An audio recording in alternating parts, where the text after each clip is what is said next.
አሰላሙ አለይኩም ወራህመቱላሂ ወበረካቱ። እና የተከበራችሁ ውድ ቤተሰቦቼ እንዴት ናችሁ? ሰላም ናችሁ? ከኔ ጋር አልሐምዱሊላህ ረቢል ዓለሚን ሁሉም ሰላም ነው።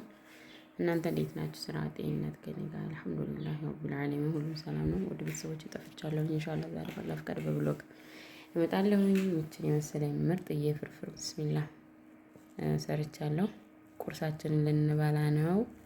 ኑ እንብላ እላችኋለሁ ውዶቼ። እዚህ ጋር ደግሞ ሻይ ሰጥተናል እና ኑ እንብላ ውዶቼ። ላይክ፣ ሼር፣ ሰብስክራይብ ያደረጋችሁ አበረታቱኝ። ሀይቃ ጠፍቻለሁ ይሄንን ሰሞን ማለት ነው። ወአለይኩም ሰላም ወራህመቱላሂ ወበረካቱ። እህቴ እንግዲህ ውድ ቤተሰቦቼ አንድ እህቴ ክችንሽን ካላስቸገርኩሽ ይቅርታና ቀርጽና ላኪልኝ ብላኝ ነው ውዴ። በውስጥ መስመር ቁጥር እንትን ብለሽ በውስጥ መስመር አናግረሽ ቢሆን በዋትስአፕ ላይ ብቻ ልክልሽ ነበር። እኔ ግን ያው ቭሎግ ልሰራ አብሬን ሆን ቪዲዮን የቀረጽኩልሽ ያው መቁረጥ ትችያለሽ እና ይቅርታ ላልሽው ደግሞ ችግር የለውም ውዴ፣ ምንም ማለት አይደለም። የኔ እንጨቱ ላምሌት የሚባለው ነው ማለት ነው። እንደዚህ ይመስለኛል ስሙ ላምሌት፣ በደንብ ስሙን አለኝ ስለመሰለኝ እና ላምሌት የሚባለው እንጨት ነው የኔ ማለት ነው። አንቺ ያልሽው አይደለም። ክችኑ ደግሞ ግድግዳው ላይ የታሰረ ነው ወይስ ደግሞ በራሱ ቁጭ ያለ ነው ብለሽኛል። እኔ የታሰረ አይደለም እንዲሁ ነው ቁጭ ያለው። ይሄንኛው የታችኛው ልክ እንደ ተደራራቢ ቡፌ ማለት ነው።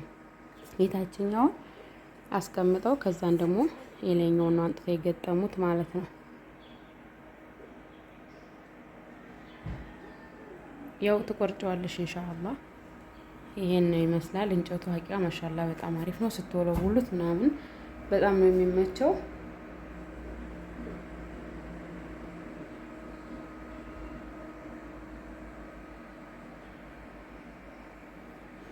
ውሃ እንትን ቢለውም ይሄ ደግሞ ያው ተመሳሳይ እንጨቱ ነው ማለት ነው እንጂ ሰራሚክ አይደለም። እኔ ግን ያው ፌስታሉን አላነሳሁትም። ፌስታሉ ግን አሁን ላይ እንትን እያለ እየተጨማደደ ነው። አነሳዋለሁ ሙቀት ምናምን አይችልም እንጂ ያው አሪፍ ነው። ተጠናቀቃችሁ ምንም አይልም፣ አሪፍ ነው ማለት ነው።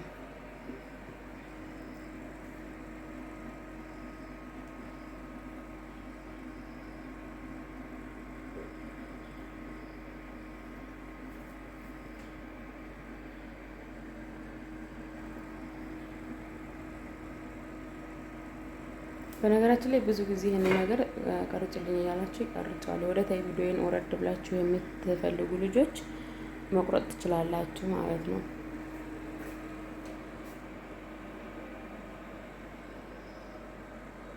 እና ስላገጣጠሙ ለራሱ ይኸው በደንብ እንዲታይሽ ብዬ ነው። አያችሁት?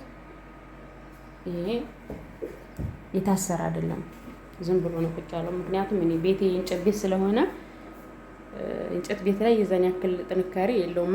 ማሳሰር ይቻላል በነገራችን ላይ፣ ነገር ግን የእንጨት ቤት የዛን ያክል አይደለም፣ ጥንካሬ አይሰጠውም።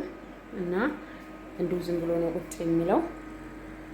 ቤት እንጨት ቤት ሆነ እኔ መመክርሽ የሚታሰረውን ሳይሆን እንደዚህ ቁጭ የሚለውን ነው ማለት ነው። በኋላ ይወድቅብሻል። አንዳንዶቹ ላይ አይወድቅም ይላሉ፣ አንዳንዶቹ ደግሞ ይወድቃል ይላሉ ሀታ ባለሙያዎቹ። ያው እኔ ግን የሚታሰረውን ብዙም አልደግፈውም።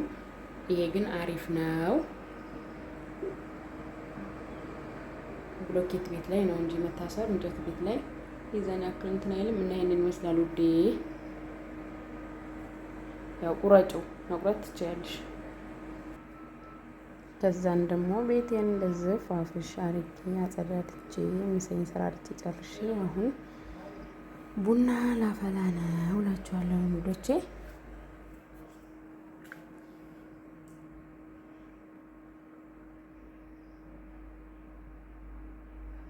ነው ቡና እንጠጣ እና ያው ቪዲዮ ተሰራሁ ቆየሁ። ውድ ቤተሰቦቼ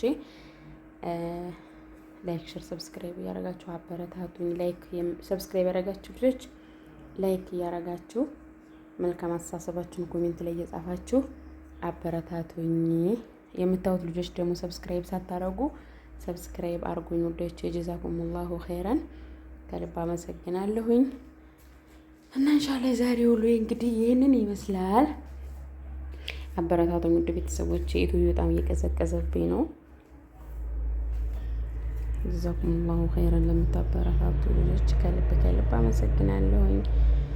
እና ኢንሻአላህ በሌላ ቪዲዮ እስከምንገናኝ ሰላም ሁኑልኝ። ቪዲዮ እየሰራሁኝ አይደለም ትንሽ ቢዚ ስለሆንኩኝ ነው። ኢንሻአላህ እመጣለሁኝ ባሪፍ ቪዲዮ ማለት ነው ውዶቼ። እሺ ወደ ቤተሰቦቼ በዚህ መልኩ ወጤን እየሰራሁ ነው። እኔ ያው ምስር ተሰራ እንደነገርኳችሁ ከሽንኩርቱ ጋር ነው ማቁላለሁ። ሽንኩርቱን አቁላልቼ ሽንኩርቱ ሲበቃው ከዛ ምስሬን አደርጋለሁ። እንደዛ አድርጌ ነው የምሰራው ማለት ነው። ምክንያቱም አያቃጥልም። ሞክሩትማችሁ በጣም ነው እኔ ለውጥ ያየሁበት። እንደዚህ አድርጌ ቁርጥ ካረኩኝ በኋላ ነጭ ሽንኩርት ትንሽ አደርግበታለሁ። ከበርበሬም በኋላ አደርጋለሁ። በርበሬ ተመጨመር ቤት እንደዚህ አቁላለዋለሁ ማለት ነው። ከዛ በጣም አሪፍ ነው ስትበሉት። ሀቂቃ አድሮ እንኳን አሙቃችሁ ስትበሉት አያቃጥልም ማለት ነው። እንደዚህ ታቁላለሁት በኋላ አሁን በርበሬ እንጨምራለሁ።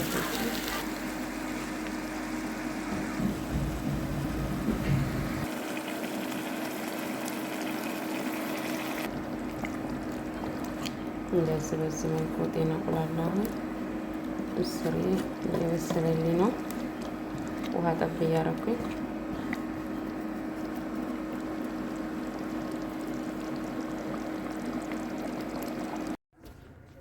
እንጀራዬን ከጋገርኩኝ በዚህ መልኩ ወዶቼ ጨረስኩኝ። አሁን ቆይ ግን ሙዚቃና መሰል ነገሮች ጅኖችን ይስባሉ? እኔ ቁርአን በመቀራባቸው ሰዎች ላይ ያሉ ጅኖችን ደጋግሜ ጠይቃቸዋለሁ። ወደ ሰው ቤት የሚያመጣችሁ ወይም የሚስባችሁ ወይም የሚቀሰቅሳችሁ ዋናው ነገር ምንድነው? ሙዚቃ ጅንን መሳብ ብቻ ሳይሆን ቤት ውስጥ ያሉትንም ይቀሰቅሳቸዋል። እያንዳንዱ ቤት ውስጥ አዋሚር የሚባሉ ነዋሪ ጅኖች አሉ። እነዚህ በሁለት ይካፈላሉ። አንደኞቹ በጣም ዝምተኛ፣ ጥጋቸውን ይዞ የሚኖሩ፣ በራሳቸው ዓለም ያሉ፣ ሙስሊም ከሆኑም የራሳቸውን ዒባዳ የሚያደርጉና የማይነኩ ናቸው። በፍሎሪዳ ያለች አንዲት እህት የነገረችኝን ላካፍላችሁ። ወላሂ ባሏ ስራ ሆኖ በቪዲዮ ኮል እያወራችው እሱኑ በተመሳሳይ ጊዜ ኩሽና ውስጥ ሆኖ ሲያወራት ታየዋለች። እኔ ቤታቸው ሄጄ ቁርአን መቅራት ስጀምር የሰማሁት ድምጽ እኔኑ ራሱ አስፈራኝ። በላይኛው ፎቅ ላይ ሰዎች ሲራመዱ ይሰማል። ልጆቿም ባሏም እዚያው ቁጭ ብለዋል። ማን ነው እላይ ያለው ብዬ ጠየቅኩኝ። ማንም የለም አለችኝ።